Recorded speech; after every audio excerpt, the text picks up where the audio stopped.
በጣም ታታሪና ጎበዝ የሆነው ሳም ዶሰን በዚህ አካባቢ የስታርባክስ ሰራተኛ ነው።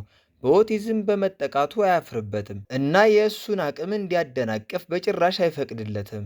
በአንድ ቀን ጠዋት ከሆስፒታል ይደወልለታል።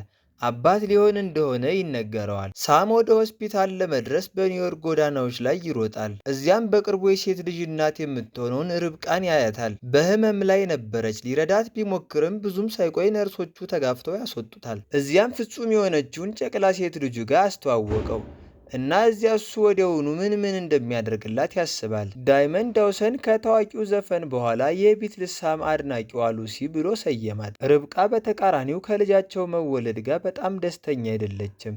ሳም ከሆስፒታል ሲወጣ ሉሲን ይዟታል።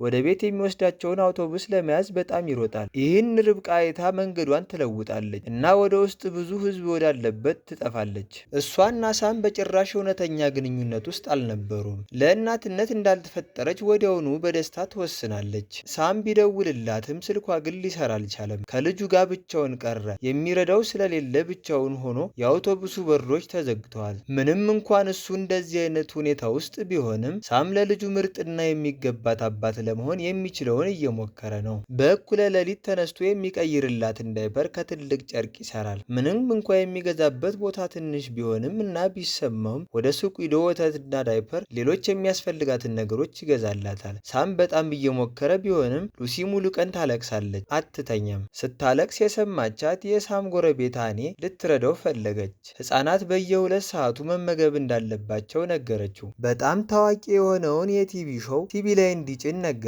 እናም ምግብ ለማዘጋጀት የሚረዳውን መጽሐፍ ትሰጠዋለች። ሳም ሌላው ህይወቱን ረሳ።